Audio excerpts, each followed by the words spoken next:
Assalamualaikum warahmatullahi wabarakatuh, teman-teman semua. Selamat datang kembali di Gen Hijrah. Kali ini kita akan membahas pembahasan mengenai apa, Teh Asya? Nah, kali ini kita bakal ngebahas tentang pembentukan karakter Islami terhadap kemampuan kognitif, afektif, dan psikomotorik anak. Bersama Miss Huza Nah. tentunya.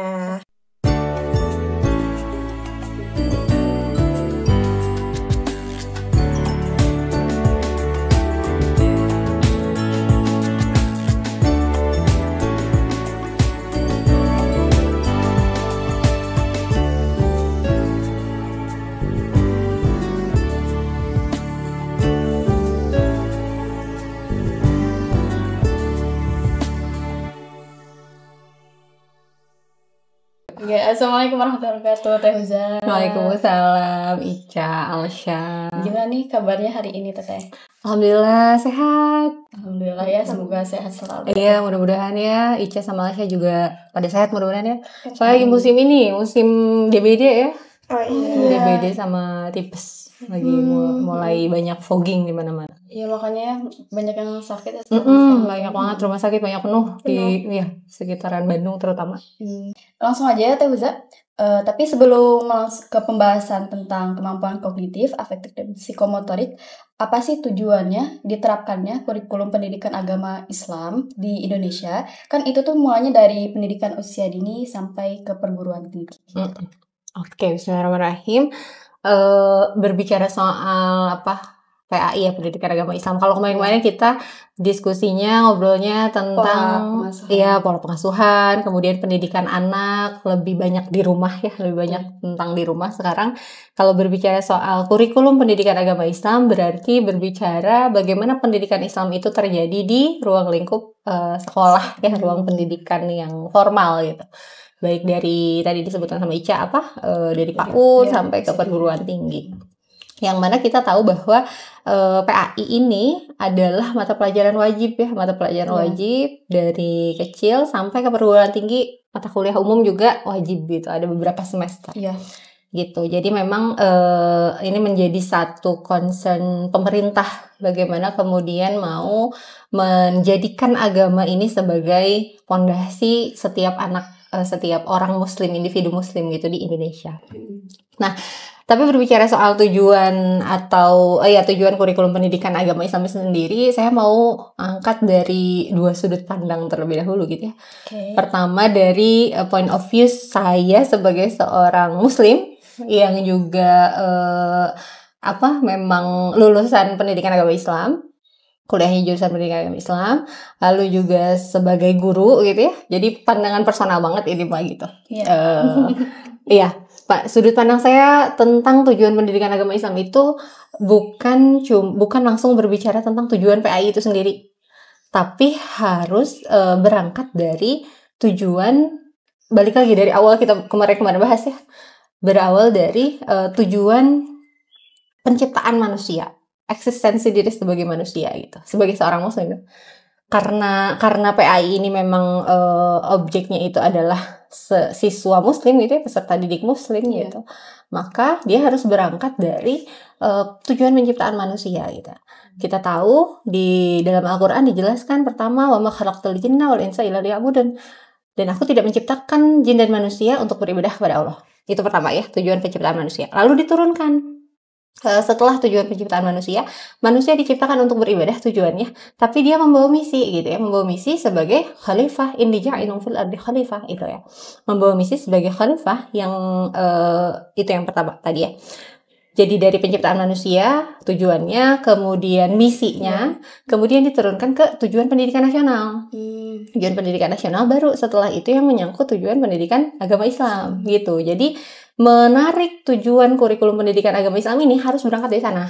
Kalau pandangan saya ya, kalau sudut pandang saya harus dari sana. Kenapa? Karena beban atau tugas peran PAI di sekolah itu harus bisa mengantarkan anak didiknya, harus bisa mengantarkan anak-anak itu untuk kemudian mengenal eksistensi kenapa dia dilahirkan di dunia ini, kenapa dia hidup di dunia ini, untuk apa gitu. Yang mana dalam prakteknya gitu, dia harus bisa mengerahkan potensinya, PAI ini harus bisa mengantarkan anak-anak untuk mereka menemukan potensi dirinya sebagai seorang muslim, sebagai seorang mukmin. Beda dengan mengerahkan potensi diri sebagai manusia, dengan mengerahkan potensi diri sebagai manusia muslim. Nah, jadi harus berkelanjutan gitu. Dan tujuan akhirnya, puncaknya yang tadi berangkat dari atas gitu. Gimana kemudian dia bisa mengantarkan manusia menemukan fitrah dalam dirinya, potensi dalam dirinya untuk melaksanakan tujuan hidupnya yang tadi gitu. Mengemban misi sebagai khalifah gitu. Orang yang membawa misi, orang yang membawa perubahan yang kemudian nanti akan tercipta pemberdayaan masyarakat muslim ke sana. Jadi PAI ini sebagai instrumen untuk mengantarkan anak-anaknya menuju pemberdayaan masyarakat muslim gitu. Itu sudut pandang saya gitu. Jadi harus berangkat dari sana. Kalau yang kedua, kalau sudut pandang pemerintah, ini kan berarti berbicara sebagai sebuah sistem yang memang sudah diberlakukan gitu. Tentu mungkin ada beberapa hal yang memang juga berangkat dari sana pertama gitu. Tapi lebih rincinya, lebih ke tataran praktisnya, tujuan kurikulum atau adanya PAI ini di sekolah-sekolah tentu saja untuk membentuk anak-anak yang berakhlak mulia, berakhlak karimah, kemudian berkarakter muslim, dan bagaimana PAI ini bisa mengantarkan anak-anak menjadikan agama sebagai dasar fondasi hidupnya gitu. Dan juga memiliki fondasi hidupnya yang kemudian dia harus mempunyai akidah yang lurus ke sana. Nah, karena di abad 21 sekarang ini ya nih, kita masuk abad 21 yang semakin kompleks ya. Udah belajar udah digital ya, digitalisasi di mana-mana gitu kan. Anak-anak sudah bisa mengakses informasi bukan cuma dari sekolah saja, bukan cuma di guru saja gitu. Nah, bagaimana kemudian pembelajaran PAI ini harus diciptakan menjadi pembelajaran yang tidak monoton, nggak ceramah doang isinya gitu ya. Harus lebih variatif gitu proses pembelajarannya untuk mencapai tujuan yang tadi gitu. Karena kita menghadapi zaman yang tantangannya lebih besar gitu ya. Tantangannya bukan lagi berbicara tentang digital gitu. Perang dunia digital gitu. Makanya harus bukan cuma pelajaran-pelajaran umum, tapi juga pelajaran-pelajaran PAI harus menciptakan pelajaran-pelajaran yang student center misalnya, fokusnya kepada siswa, kemudian harus berbasis inquiry, discovery, penemuan gitu ya, tidak melulu dicocoki gitu kan. Biasanya kan agama tuh identiknya dengan ceramah, dikasih nasihat gitu, pengetahuan, dikasih tahu A, B, C dan lain sebagainya gitu ya, karena memandang bahwa urusan agama udah saklek gitu ya, udah ada panduannya gitu. Nah, bagaimana kemudian si panduan ini nih harus bisa dielaborasi dengan kemajuan zaman sekarang gitu. Tadi mungkin pemanfaatan teknologi, kemudian collaborative learning, dan yang kesemuanya itu bisa membentuk manusia-manusia muslim yang kreatif gitu. Tentu bertujuan untuk menjawab permasalahan-permasalahan zaman dengan menjadikan agama sebagai fondasinya. Itu kesana. Oke, nah tadi Miss sempat membahas juga tentang karakter ya. Nah, bagaimana sih pendidikan agama itu berperan terhadap karakter building pada setiap peserta didik? Oke. Berbicara soal pendidikan agama yang berperan terhadap karakter building, pembentukan karakter peserta didik ya. Pertama tentang agamanya dulu. Kita tahu bahwa agama itu ibaratnya sebuah pijakan ya, fondasi gitu. Orang nggak bisa hidup tanpa agama gitu ya. Apalagi sebagai seorang muslim, yang nggak bisa hidup tanpa agama. Maka tidak mungkin agama tidak menjadi landasan berpikir orang-orang bersikap. Tidak mungkin agama tidak dijadikan landasan bertindak orang-orang berperilaku gitu. Makanya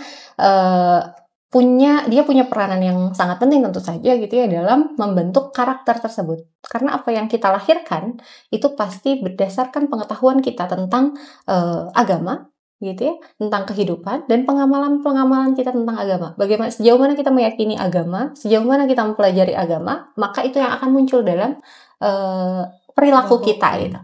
Bagaimana dia bisa menginternalisasi nilai-nilai keagamaan dalam dirinya, itu adalah modal untuk kemudian dia bisa berperilaku. Maka nggak mungkin orang berperilaku baik, dia berperilaku baik yang yang baik, yang benar gitu ya, baik dan benar gitu. Tapi dia tidak beragama gitu. Karena modalnya di situ gitu. Pedomannya di situ. Ibaratnya kalau berbicara agama Islam, maka dia punya pedoman. Punya pedomannya Al-Qur'an dan hadis gitu. Gimana mungkin kita bisa hidup gitu ya, mencapai tujuan kehidupan kita tanpa melihat buku pedoman kita gitu kan. Dan itu adalah agama gitu. Jadi munculnya kita hari ini, Alsya, Ica misalnya, saya, kemudian karakter kita hari ini tidak terbentuk berdasarkan pengetahuan umum saja gitu, tapi justru agama menjadi fondasi itu semua gitu. Nah, kemudian berbicara soal pendidikan agama di sekolah gitu ya, dalam artian pendidikan agama Islam, dalam hal ini berbicara soal materi PAI gitu ya, ini tadi berkaitan dengan proses pembelajaran yang kemudian akan memberikan dampak-dampak, pengaruh-pengaruh terhadap proses perkembangan si anak, peserta didik gitu ya. Jadi pengejauhantahan nilai-nilai agama dalam materi pelajaran PAI gitu ya, itu bergantung pada proses pembelajaran yang dilalui si murid gitu. Ya kalau misalnya dia hanya dicekoki dengan ceramah misalnya, maka akan membentuk manusia seperti apa itu sangat berpengaruh. Makanya tadi berbicara soal abad 21 hari ini gitu.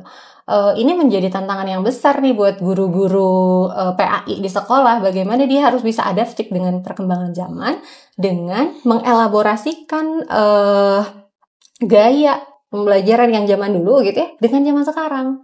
Gimana ngajar tuh nggak cuma ceramah doang gitu kan. Gimana ngajar tuh berbasis bukan teacher center gitu ya, bukan dari guru semua informasi, tapi bagaimana bisa menggali informasi itu justru dari siswa itu sendiri gitu. Nah makanya kalau dulu kita sering dicekoki pengetahuan agama tuh pengetahuannya aja ya gitu. Apalagi kalau misalnya lihat rapot tuh kan pasti nilai, angka gitu ya, angka. Nah itu cuma berbasis kognitif saja gitu, satu aspek saja. Jadi kalau berbicara soal indikator hasil belajar di rapot gitu ya, itu harusnya menyangkut 3 aspek, kognitif, afektif dan psikomotor. Nah, ketiga aspek ini yang kemudian akan mempengaruhi karakter anak. Kalau misalnya yang diasahnya cuma kognitifnya saja, pengetahuannya saja, ya akan membentuk karakter yang berbeda dengan anak-anak yang kemudian diasah atau diampu dengan proses pembelajaran yang bisa menerapkan ketiga aspek tadi gitu. Semuanya dipakai, bukan cuma kognitif saja gitu, ada afektif dan psikomotor gitu mungkin. Oke Teh, jadi apa sih yang dimaksud dengan ranah kognitif tadi? Jadi kognitif ini salah satu dari indikator hasil belajar ya, kognitif, afektif, dan psikomotor. Kalau kognitif mungkin lebih familiar di antara kita karena kita hidup di zaman, kalau saya mungkin hidup di tahun 90-an ya, dari dulu. Jadi mengalami sekali penilaian guru itu berbasis pada pengetahuan tok gitu ya. Anak tahu tentang misalnya tahu rukun Islam atau enggak misalnya. Tahu hafal rukun iman atau enggak. Jadi basisnya pengetahuan, hafalan. Nah, itu ranah kognitif. Jadi dia penilaian-penilaian pada proses pembelajaran yang berdasarkan hanya pengetahuan, pemahaman, penawaran gitu ya, hafalan gitu. Jadi ya hafalan, ingatan, kajian gitu. Nanti yang terasah pada anak itu hanya sebatas aspek nalarnya saja gitu, logikanya saja, pengetahuannya saja. Yang nggak asah cuma dia tahu sesuatu gitu, tahu sesuatu yang baru. Jadi bagaimana aspek kognitif ini bisa membentuk siswa dari yang tadinya tidak tahu menjadi tahu, sebatas itu gitu ya. Jadi yang tidak tahu menjadi tahu. Makanya kalau misalnya dulu kita ulangan cuma ngerjain soal doang, yang itu pertanyaannya pasti semuanya pengetahuan biasanya. Kalau dulu, kalau yang hidup di zaman 90-an kayak saya ya, itu pertanyaannya kan pasti apa yang dimaksud dengan Islam, misalnya agama rukun Islam, misalnya sebutkan rukun iman, hanya sebatas itu. Dan kita mengerjakan duduk diam saja gitu. Maka yang terasa cuma ingatannya saja gitu. Nah, itu berbicara aspek kognitif yang memang titik beratnya dia kepada pengetahuan, kemudian ingatan gitu ya, hafalan, penjelasan yang akan mengantarkan siswa yang tadinya tidak tahu menjadi tahu gitu. Terus contohnya pada anak usia dini itu apa? Contohnya tadi misalnya pelajaran PAI, materinya misalnya tentang rukun iman. Bagaimana anak bisa tahu tentang rukun iman sebatas hafal, tidak sampai pada internalisasi dalam dirinya. Bagaimana pengamalannya gitu. Jadi nanti yang pada akhirnya keluar hasilnya itu ya pengetahuan anak. Kalau anak hafal rukun iman maka nilainya bagus. Tapi misalnya atau anak hafal rukun Islam, nilainya bagus karena dia nggak ada yang lewat, rukun Islam nomor 1 sampai nomor 5 dia hafal. Tapi pas dilihat misalnya sholatnya nggak sholat 5 waktu, misalnya dia nggak suka sholat gitu, dia tidak akan mempengaruhi nilai gitu karena guru nggak tahu, guru nggak melihat ke aspek itu. Tapi itu guru zaman dulu ya. Kemudian guru zaman sekarang udah banyak inovasi lah insya Allah gitu ya. Kalau saya mengalami itu di tahun 90-an di mana penilaian kepada siswa itu berbasis pengetahuan saja gitu ya. Jadi cuma mengandalkan apa yang kita tahu gitu ya, apa yang kita hafalkan. Pasti hafalan. Nah, itu biasanya kognitif yang seperti itu gitu. Padahal kalau sekarang alhamdulillah sudah berkembang sebetulnya. Bahkan di rapot Kurtilas zaman, kalau sekarang kan udah Kumer ya, kurikulum merdeka. Itu sudah pakai rapot tematik. Kalau kurikulum mereka itu rapotnya tentang profil pelajar Pancasila, itu berdasarkan tema. Kalau dulu di rapot Kurtilas itu, mungkin di sini juga banyak sekolah-sekolah yang masih pakai Kurtilas kali ya, kurikulum 2013 itu sudah mengarah kepada 3 aspek: kognitif, afektif, dan psikomotor. Gitu. Jadi bukan pengetahuan saja yang dinilai, tapi juga ada pengetahuan sikap, ada penilaian sikap, kemudian penilaian agama, kemudian ada penilaian pengetahuan dan keterampilan. Nah, si afektif dan psikomotor ini masuk ke penilaian tadi apa yang pertama tuh agama, kemudian sikap, sosial, dan keterampilan. Itu afektif psikomotor. Kalau kognitif ranahnya penilaian pengetahuan ke sana. Dan itu diberlakukan di kurikulum 2013. Kurikulum sebelumnya kalau tidak salah belum ada ya, masih kurikulum masih rapot angka. Meskipun sampai sekarang masih ada rapot angka itu. Disebutnya rapot Diknas kalau di sini. Rapot dari Diknas gitu ya. Itu angka misalnya nilai PAI 80. Udah sebatas itu doang gitu. Itu. Kalau sekarang udah kurikulum merdeka, rapotnya tidak lagi definitif kayak tadi. Ada penilaian pengetahuan, penilaian keterampilan, penilaian sikap, religi, dan sosial gitu ya. Kalau ini lebih jadi implisit, tidak dituliskan, tapi berdasarkan tema gitu ya. Tema-tema yang sedang dipelajari gitu. Nah, itu rapot profil pelajar Pancasila disebutnya. Rapot kurikulum merdeka gitu. Nah, kemudian apa sih yang dimaksud dengan ranah afektif? Kalau ranah afektif, kalau tadi ranah kognitif ini berbicara soal ranah cipta. Kalau afektif ini ranah rasa. Jadi berkaitan dengan perasaan, emosional gitu. Itu yang dimana dia lebih menekankan perasaan, minat, dan sikap anak. Gitu. Kalau tadi kognitif itu dia merubah anak dari yang tahu dari yang tidak tahu menjadi tahu gitu ya. Kalau afektif itu bagaimana membantu anak, mengantarkan anak yang tadinya tidak melakukan menjadi melakukan. Nah, itu berbicara soal afektif gitu. Jadi bagaimana setiap anak itu bertindak dalam lingkup sosialnya gitu ya, dalam ruang lingkup sosialnya sebagai bentuk internalisasi dari apa yang sudah dia pelajari di ruang gitu, di ruang kelas gitu. Itu berbicara soal afektif. Dan ini berada dalam penilaian guru semuanya gitu ya. Jadi gimana anak itu harus bersikap saat dia bersikap di luar, itu menjadi aspek penilaian dari seorang guru gitu. Itu afektif, berbicara soal afektif. Contoh misalnya tadi anaknya misalnya secara kognitif dia nggak pinter-pinter amat ya, dia nggak daya ingatnya kurang gitu ya, di bawah rata-rata misalnya. Tapi saat misalnya dia bertemu guru, dia bersikap yang baik, menunjukkan adab yang baik, sikap yang baik, misalnya dia hormat kepada guru, dia selalu pokoknya menunjukkan perilaku-perilaku yang baik. Maka yang tadi ya nilai kognitifnya kecil itu bisa naik gitu. Iya. Karena dibantu lah. Kalau bahasa zaman dulu Ima nilai hanya kasih sayang, betul, nilai kasih sayang. Nah, itu berbicara soal afektif, karena sebetulnya apa ya, kalau saya memandang pengetahuan itu nggak ada apa-apanya kalau tanpa pengamalan. Ya kan? Kalau sebagai seorang muslim tuh seharusnya ilmu itu tidak sebatas pada mengilmui saja, tidak berakhir pada dia tahu sesuatu gitu. Tapi bagaimana pengetahuan itu bisa terinternalisasi dalam dirinya dan ditunjukkan dalam perilakunya sehari-hari gitu.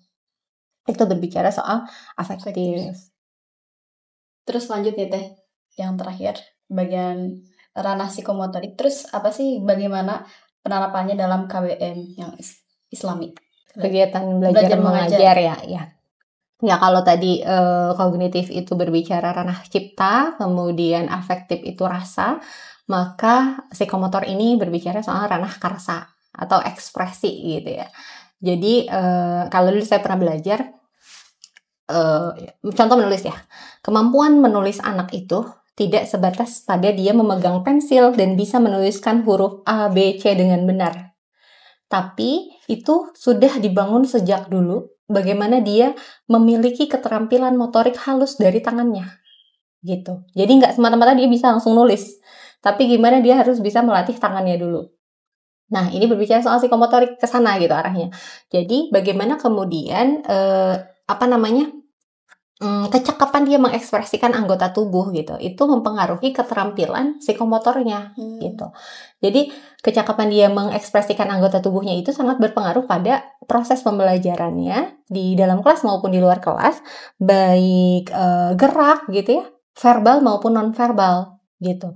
Jadi kalau misalnya berbicara soal ternyata berbicara soal pelajaran bukan cuma melihat dan mendengarkan gitu kan. Kalau kita punya 5 panca indera, nah bagaimana kemudian 5 panca indera itu bisa dimaksimalkan dalam proses pembelajaran gitu. Itu berbicara psikomotor. Makanya anak yang terlatih dengan motorik yang baik, maka dia akan bisa mengikuti proses pembelajaran yang lebih baik gitu. Contoh misalnya anak-anak yang biasa, yang tulisannya rapi gitu ya, itu mungkin dari kecil itu dia terbiasa melakukan aktivitas tangan yang lebih banyak gitu. Contoh misalnya dia lebih sering diajak untuk main gunting-guntingan misalnya di rumah sama orang tuanya, kemudian ngupas telur. Nah, itu aktivitas motorik, ngupas telur misalnya. Atau misalnya kakinya dia, kalau misalnya anak-anak yang sering dibawa keluar jalan misalnya, hiking misalnya, terus atau manjat-manjat, beraktivitas olahraga gitu ya, itu akan lebih siap saat di dalam kelas karena energinya lebih penuh. Energinya lebih kuat gitu kan, dibanding anak-anak yang tidak terbiasa melakukan itu. Maka dampaknya pada proses pembelajaran, si anak bisa lebih mudah mengantuk misalnya, karena ada aspek-aspek motorik dalam dirinya yang tidak terasah sejak kecil gitu. Jadi kalau misalnya dalam penerapannya dalam kegiatan belajar mengajar agama Islam misalnya, bagaimana kemudian mengenalkan agama Islam ini tadi ya, tidak berbasis pada kognitif saja, tidak juga afektif saja gitu, tapi 3 hal tadi, kognitif, afektif, dan psikomotor. Saya contohkan lebih jelasnya mungkin ya. Misal materi tentang pengenalan huruf hijaiyah misalnya, huruf hijaiyah untuk anak-anak usia dini ya. Iya. Untuk anak-anak usia dini. Kalau guru zaman dulu gitu ya, ini tanpa menghilangkan rasa hormat saya kepada guru-guru zaman dulu gitu ya, karena memang sumber informasi kan sekarang semakin berkembang gitu. Kalau guru zaman dulu ngajar pasti ngasih tahu ya cuma ini huruf A, ini huruf B, ini huruf Ta misalnya. Tapi kalau berbicara kognitif afektif psikomotor ini tidak hanya sebatas memberi informasi saja. Misal ngajarin huruf A, misalnya kita menyediakan media pembelajaran. Misalnya ngajak anak ambil pensil. Huruf A itu bentuknya seperti pensil. Kalau misalnya kita dari kecil dikasih tahu huruf A itu seperti pensil, maka setiap kita lihat pensil, apa yang terjadi? Kita ingat huruf A, maka itu akan terekam dalam core memory jangka panjang. Jadi pengalaman anak itu akan lebih panjang gitu. Ingatan anak itu akan lebih panjang karena dia pernah mengalami gitu. Atau misalnya huruf B itu bentuknya seperti apa? Ada yang jawab misalnya muridnya seperti yang orang lagi senyum misalnya. Nah, coba semuanya senyum. Senyum misalnya, senyum, membentuk senyum bibirnya. Nah, setiap dia senyum, maka yang dia ingat itu apa? Akan, oh iya ini lagi membentuk huruf B nih mulut saya misalnya, kayak gitu. Nah, hal-hal yang seperti itu yang melibatkan keterampilan motorik anak gitu. Jadi tidak melulu diberikan informasi gitu kan. Ditarik ke aspek afektifnya, misalnya tadi lagi ngajarin huruf B itu seperti tersenyum. Maka kalau tersenyum tuh adalah sedekah misalnya. Maka dalam aktivitas kita harus banyak tersenyum. Saat dia tersenyum dia ingat, oh ini sedang sedekah. Dia juga ingat, oh iya tadi di kelas belajar huruf B gitu. Jadi teroptimalkan gitu potensi di tubuhnya gitu, dalam dirinya, karena kemampuan dia bergerak, kemampuan tubuhnya bergerak itu sangat berpengaruh pada proses pembelajaran, kurang lebih kayak gitu. Nah, tadi udah disinggung juga ketiganya ya, Miss, udah kognitif, afektif, dan juga psikomotor. Nah, apakah terdapat saran-saran nih bagi setiap pengajar dalam melaksanakan kurikulum pendidikan agama Islam untuk saat ini? Kalau berbicara saran ya dalam proses pembelajaran, ini juga mungkin saya masih belajar ya, jadi kita sama-sama belajar gitu. Saran ini bukan cuma untuk pengajar di luar sana gitu ya, guru di luar sana, tapi juga buat saya pribadi sebagai seorang guru gitu. Bahwa tadi kita masuk abad 21 yang sangat kompleks gitu ya, dimana anak-anak sudah bisa mengakses segala informasi dari manapun. Guru bukan satu-satunya sumber pengetahuan ya. Kalau dulu kita menjadikan guru tuh segala tahu gitu ya, semua tahu. Sekarang dalam hitungan detik orang bisa tahu gitu ya, apapun gitu, dan pada akhirnya anak bisa lebih pintar daripada gurunya kan. Makanya bagaimana kemudian peran guru ini harus tetap ada bagi si anak-anak. Nah, dalam proses pembelajaran PAI, maka salah satu untuk menanggapi tantangan zaman tersebut gitu ya, itu tadi yang di awal tadi kita bahas, bagaimana proses pembelajaran itu harus dikembangkan dengan lebih variatif gitu ya. Kemarin saya baca penelitiannya Dr. Abbas Asyafah dari UPI, kalau tidak salah dari UPI itu. Beliau menemukan bahwa pembelajaran PAI di kelas itu cenderung monoton. Cenderung monoton gitu ya. Kemudian tidak semenarik anak-anak saat belajar sains misalnya, karena merasa, atau bahkan ada yang menganggap menyepelekan gitu ya, nah gitu. Jadi di penelitian Dr. Abbas Asyafah itu ditemukan bahwa model-model pembelajaran atau metode-metode pembelajaran PAI yang dilakukan guru-guru PAI itu cenderung monoton, masih berbasis pada ceramah dan lain sebagainya. Nah, inilah tantangannya gitu buat guru-guru yang kemudian harus mau untuk mengilmui diri gitu tentang perkembangan zaman ini, di mana sekarang model-model pembelajaran misalnya discovery learning, kemudian inquiry, itu tidak melulu bisa digunakan oleh guru-guru yang mengajar sains gitu. Tapi juga guru-guru PAI harus mau turut serta untuk menggunakan itu gitu. Jadi keluar dari zona nyaman itu emang susah gitu ya. Susah, tapi ya kalau misalnya kita nggak keluar dari zona nyaman, ya kita akan tergilas dengan zaman gitu kan. Maka harus melahirkan ide-ide kreatif dalam proses pembelajaran gitu ya. Jadi mengembangkan proses pembelajaran dengan lebih variatif gitu, yang melibatkan ketiga aspek tadi gitu, 3 indikator hasil belajar tadi gitu. Contohnya misalnya belajar Al-Quran. Kalau dulu gitu ya, belajar Al-Quran, kita biasanya cuma dikasih tahu aja ayat Al-Quran. Ini tentang sedekah misalnya. Bagaimana kemudian anak belajar tentang sedekah dikasih pengetahuannya saja gitu. Ayatnya surat misalnya ayat sekian, habis itu dihafalkan, nanti ujian gitu kan biasanya gitu ya. Nah, bagaimana kita lebih membreakdown materi tentang sedekah ini dengan lebih menyenangkan? Misalnya dengan tadabbur Al-Qur'an tentang ayat-ayat tentang sedekah misalnya, ayat-ayat tentang sedekah. Terus kan ada di Quran tuh manfaat-manfaat yang didapatkan saat sedekah misalnya ya. Nah, lalu kemudian gimana ngajak anak ini membaca Al-Qur'an bukan hanya bacaan saja, bukan cuma sebatas tahu ayat tentang sedekah surat ayat sekian, tapi bagaimana mengajak anak untuk melakukan sedekah tersebut gitu. Jadi bisa dibuat dalam aktivitas yang menyenangkan. Itu nanti penilaiannya bisa ke afektif dan psikomotor, bukan sebatas kognitif saja gitu. Contoh misalnya tadi lagi mengkaji surat tentang sedekah, ayat tentang sedekah. Dia sudah baca, lalu anak-anak diajak mentadaburi. Ini yang mulai hilang kebiasaan di kita, tadabur Al-Qur'an. Difahami, anak diajak untuk memahami ayat tersebut maksudnya apa, lalu ajak anak untuk berpikir apa yang bisa kita lakukan untuk mengamalkan ayat ini. Karena kan kalau balik ke tujuan awal tadi, bagaimana anak bisa mengamalkan Al-Quran itu, bukan menjadikan Al-Quran itu bukan sebatas pengetahuan, tahu bahwa ini petunjuk, tapi bagaimana melaksanakan petunjuk itu. Itu tadi misalnya tentang sedekah. Maka anak diajak untuk melakukan sedekah. Buat misalnya jurnal bulanan misalnya, 1 hari sedekah subuh misalnya. Ajak anak untuk bersedekah subuh, kumpulkan selama 1 bulan setiap hari.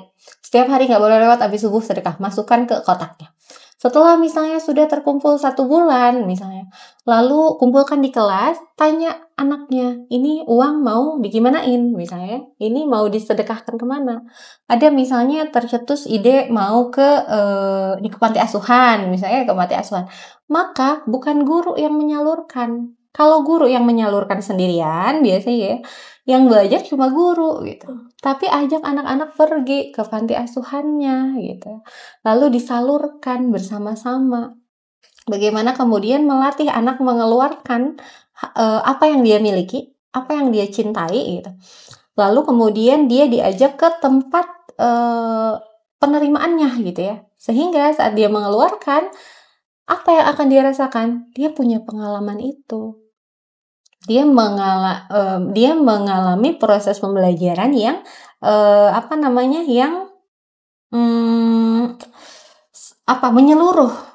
menyeluruh, bukan cuma tadi tahu ayatnya, tapi juga dia melakukan sedekahnya itu setiap hari misalnya. Lalu terakhir dia juga datang ke tempat penyalurannya. Setelah dia datang, dia menyalurkan, yang muncul apa? Sosial emosionalnya akan terbangun. Bagaimana dia melihat orang-orang yang di bawahnya dia misalnya ya, orang-orang yang mohon maaf nasibnya tidak seberuntung dia bisa sekolah misalnya. Maka yang muncul setelah itu bukan sebatas pengetahuan dia tahu harus sedekah, tapi dampak-dampak yang terjadi perilaku dia setelahnya. Contoh misalnya saat dia sudah datang ke panti asuhan, maka mungkin dia akan lebih berempati dengan temannya, berempati dengan orang lain. Nah itu, jadi tidak berbatas pada pengetahuan saja. Harapannya ke sana gitu. Tujuan akhirnya tuh bagaimana seluruh aspek dalam tubuhnya, terutama sosial emosionalnya itu juga terlatih. Kalau sudah seperti itu, maka karakter apa yang muncul? Ya karakter untuk tadi misalnya mandiri, gotong royong misalnya, dan lain sebagainya. Maka inilah yang tadi PAI sebagai instrumen pemberdayaan masyarakat. Gitu. Jadi kalau di sekolahnya aja udah kayak gitu, maka dia akan tumbuh menjadi anak yang terlatih untuk melihat masalah-masalah di sekitarnya. Saat sudah besar, maka dia akan berusaha memberdayakan diri. Kalau sudah bisa memberdayakan diri, maka dia akan bisa memberdayakan masyarakat. Gitu. Jadi ke sana tadi kenapa PAI harus bisa jadi instrumen pemberdayaan masyarakat tuh gitu. Fondasinya di kelas. Oke nih Teh. Biasanya apa sih yang Teh Huza lakuin di kelas kalau misalkan lagi ngajar biar pembelajarannya itu tidak monoton gitu? Kalau saya punya pengalaman ngajar SMA dulu ya, sama ngajar SD. Kalau anak-anak SD kelas kecil lagi SD yaitu kelas 1, kelas 2, kelas 3 gitu. Jadi sebenarnya mereka semangatnya masih tinggi. Jadi nggak bisa diukur gitu ya. Kan kadang ya orang-orang yang belajar PA itu kadang-kadang lebih tidak semangat dibandingkan belajar saya. Kalau anak-anak SD enggak, dia karena masih baru ya, jadi mau belajar apapun dia semangat. Jadi tantangannya nggak begitu besar. Nah, tantangannya ada di hal lain, di rentang fokus yang pendek. Kalau anak-anak SD 10 menit juga udah kemana gitu ya, udah lari-lari. Iya gitu ya. Jadi tantangannya di situ. Nah, kalau yang saya lakukan waktu pas ngajar SD gitu ya, untuk menarik perhatian peserta didik dalam belajar PAI, tadi nggak melulu soal ceramah pertama. Mungkin ini juga pengalaman berharga, saya dikasih kesempatan mengajar di sekolah yang memang mendorong guru-gurunya untuk memberikan metode pembelajaran yang variatif gitu. Nggak boleh ceramah, bahkan kalau di kita nggak boleh ceramah gitu, nggak boleh jadi teacher center gitu. Nah, yang saya lakukan pertama mungkin persepsi dulu ya, membangkitkan semangat anak-anak dulu. Kemudian yang kedua, mengetahui tujuannya dulu, ya, dikasih tahu kita belajar ini mau ngapain gitu. Karena biasanya di Indonesia itu ya, pendidikan Indonesia itu bukan lahir dari pendidikan di Indonesia itu lahir dari how to, lupa what gitu ya, and why gitu ya. Jadi pendidikan di Indonesia tuh lebih dulu ngajarin tata cara sholat dibanding ngajarin apa itu sholat dan kenapa harus sholat. Biasanya kita kejawab kenapa harus sholat itu saat udah gede, udah kuliah baru tahu, oh ini ya kenapa kita harus sholat ya. Dari kecil enggak, karena prosesnya loncat ke how to gitu dari kecil gitu. Nah, makanya saya mencoba mengajak anak-anak untuk mengetahui kenapa sih dia harus belajar tentang A, B, C misalnya, supaya dia paham, nggak lagi bertanya-tanya nanti saat sudah besar misalnya. Sampai kuliah saya masih bertanya-tanya loh dulu, kenapa sih dulu harus belajar matematika? Sekarang aja nggak dipakai gitu, karena saya kuliah bukan jurusan matematika. Sampai kayak gitu ya. Nah, supaya tujuannya tadi dikenalkan tujuan anak, supaya dia tahu kenapa dia harus belajar ini gitu. Baru diajarkan bagaimana dia melakukan ini gitu. Jadi dari what, why, baru how to gitu ke sana. Dan yang pertama, kemudian yang keduanya adalah karena keyakinan saya bahwa saya bukan satu-satunya sumber pengetahuan, maka saya meyakini dan percaya bahwa setiap anak punya pengetahuan masing-masing gitu. Nah, di situ digali. Jadi gimana menghadirkan proses pembelajaran atau pembelajaran materinya itu gitu ya, atau jawaban-jawabannya itu lahir dari anak gitu, dari setiap anak. Misal lagi ngomongin tentang kisah misalnya kisah Nabi Yusuf misalnya. Gimana, apa sih yang anak-anak tahu? Kita gali dulu pengetahuan anak. Nah, anak yang sudah tahu kisah Nabi Yusuf, dia akan merasa dirinya dianggap keberadaannya, hadir, dianggap oleh gurunya, dinilai tahu dan lain sebagainya. Dan anak-anak yang sebelumnya belum tahu mendapatkan informasi baru. Jadi simbiosis mutualisme, saling menguntungkan, dan itu terjadi bukan dari gurunya, dari anak-anaknya. Guru tugasnya sebagai fasilitator yang kemudian mengarahkan kalau misalnya di tengah proses pembelajaran ada yang berbelok, misalnya pengetahuan anak gitu. Kemudian setelah itu karena saya tuh punya kecenderungan ya terhadap Al-Qur'an ya, dari dulu, dari skripsi tentang Al-Qur'an, kemudian tesis juga tentang Al-Qur'an. Jadi saya merasa Al-Qur'an ini harus jadi fondasi dasar anak-anak belajar agama. Nah, gimana kemudian kita mengenalkan kisah, misalnya kisah Nabi Yusuf, biasanya dari buku, saya ambil dari Quran, atau kita ngenalin sholat misalnya, bukan dari buku aja, dari Quran, untuk melatih anak-anak untuk terbiasa bahwa segala sesuatu ada di Quran. Betul, ada di Quran. Urusan umat Islam ada di Quran, itu. Lalu kemudian saat proses baca Al-Quran pun tidak tidak dari apa yang saya kasih tahu, tapi apa yang dia temukan di Quran. Jadi discovery, mereka menemukan sendiri. Saat anak menemukan gitu ya, maka tadi core memory dia masuk ke jangka panjang. Sampai dia gede dia akan ingat bahwa kisah Nabi Yusuf ini ada di Al-Quran, surat ini, Nabi Yusufnya seperti apa dan lain sebagainya gitu. Jadi yang mungkin saya belajar lakukan di kelas adalah memandang potensi anak, bahwa anak tuh punya pengetahuan yang berbeda, bahkan banyak, bisa jadi lebih dari saya gitu. Yang kedua, mencari model-model pembelajaran yang memang relevan. Kalau yang tadi misalnya tentang kisah itu menggunakan model pembelajaran discovery learning, menemukan sesuatu yang mana ilmu yang atau materi yang tadinya saya mau ajarin ke anak-anak itu ditemukan sama mereka. Bukan saya menyampaikan. Dan itu akan menjadi aha momen yang panjang buat mereka gitu. Itu mungkin yang saya coba pernah lakukan gitu ya. Kalau tadi kita ngebahas tentang guru ya, bagaimana cara gurunya gitu. Nah, kalau sekarang apa sih yang harus dilakukan oleh orang tua agar aspek perkembangan anak dari segi kognitif, afektif, hingga psikomotor dapat optimal dalam mempelajari dan mengamalkan agama Islam? Oke, ya kalau tadi ngomongin guru ya, yang artinya guru tuh nggak akan awam dengan bahasa-bahasa kognitif, afektif, psikomotor. Tapi kalau ngomongin 3 aspek itu ke orang tua, ini apa? Apa ini? Jadi ya biasanya orang tua di rumah mah tahu prakteknya harus ngapain lah gitu biasanya ya gitu. Nah mungkin kalau apa yang harus dilakukan, yang pertama, karena belajar itu sepanjang hayat ya, jadi maka proses menjadi orang tua juga adalah proses belajar yang tidak boleh berhenti. Maka yang pertama harus dilakukan adalah belajar mengilmui. Kalau misalnya mengenal 3 aspek ini, kognitif, psikomotor, dan afektif, ini mungkin bisa mulai dipelajari. Banyak sekarang kan instrumennya, bisa dengerin YouTube misalnya, kemudian baca-baca buku misalnya, atau ikut kelas-kelas parenting. Udah banyak juga gitu yang menarik membantu orang tua mengajarkan anaknya dengan 3 aspek ini, melibatkan 3 aspek ini gitu. Itu yang pertama, mungkin belajar, kemudian membekali diri dengan ilmu gitu ya. Kemudian yang keduanya yang menjadi cara berpikirnya dulu ya. Dari cara berpikirnya itu jangan mudah terlena dengan hal-hal yang sifatnya terlihat, dengan pencapaian anak-anak yang sifatnya terlihat materi gitu ya. Misal anak udah bisa ngafalin banyak surat misalnya, atau anak udah rajin sholat padahal usianya belum 7 tahun misalnya, udah ikut-ikutan sholat. Ngelihat anak orang udah hafal 1 juz 30 misalnya, panas misalnya. Jadi jangan terlena dengan melihat hal yang terlihat gitu.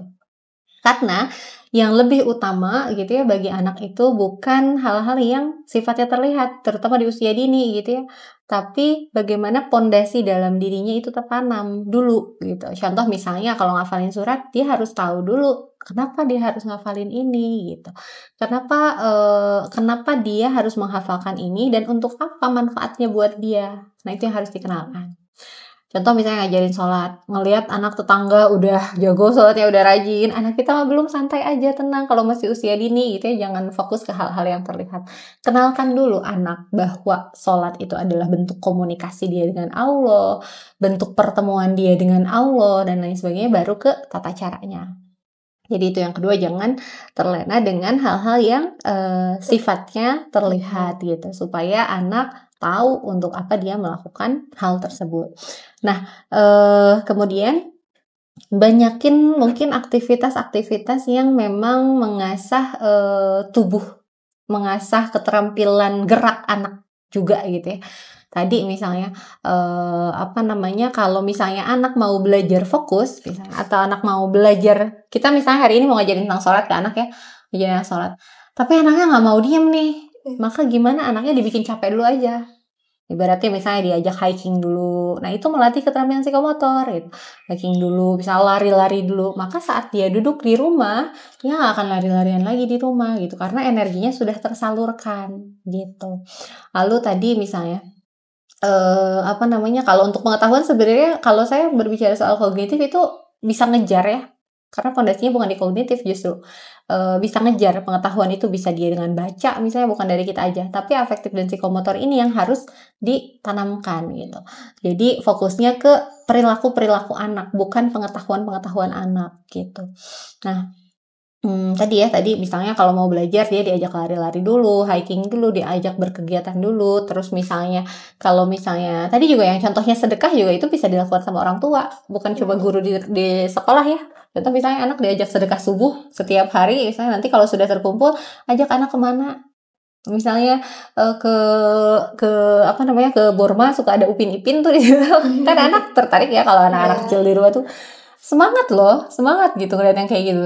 Dimana nanti misalnya dia setiap ngelihat boneka Upin Ipin misalnya, maka ada keinginan untuk bersedekah misalnya, atau misalnya diajak ke panti kayak tadi misalnya, atau diajak ke lembaga-lembaga sosial, diajak kemana gitu ya untuk kemudian mengalami. Termasuk di dalamnya misalnya ngajak anak untuk berwisata, itu jangan sampai kosong. Dalam artian kosong tuh jangan cuma jalan-jalan aja gitu ya. Misalnya ajak ke kebun binatang. Gimana caranya anak ke kebun binatang itu tidak sebatas dia tahu bahwa ini gajah, ini rusa, ini jerapah gitu.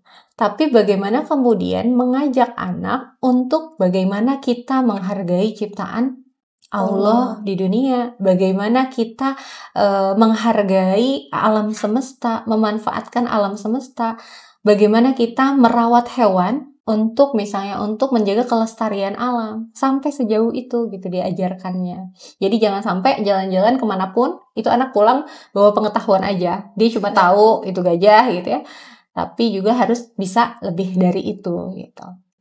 Itu mungkin sedikit saran sedikit yang harus dilakukan. Barakallah, terima kasih banyak Teh Huza untuk sharing-sharingnya. Semoga walaupun kondisinya dalam kayak gini ya di lingkungan kita, tapi Teh Huza bisa tetap selalu sehat. Amin. Semoga apa yang udah Teteh sampaikan bisa menjadi berkah. Amin. Terima kasih juga Alsya dan Ica. Jazakumullah khair. Sebelum ditutup, mari kita membaca doa kafaratul majlis bersama-sama. Subhanakallahumma wa bihamdika asyhadu an la ilaha illa anta astaghfiruka wa atubu ilaik. Terima kasih, kami tutup. Wassalamualaikum warahmatullahi wabarakatuh. Waalaikumsalam warahmatullahi wabarakatuh.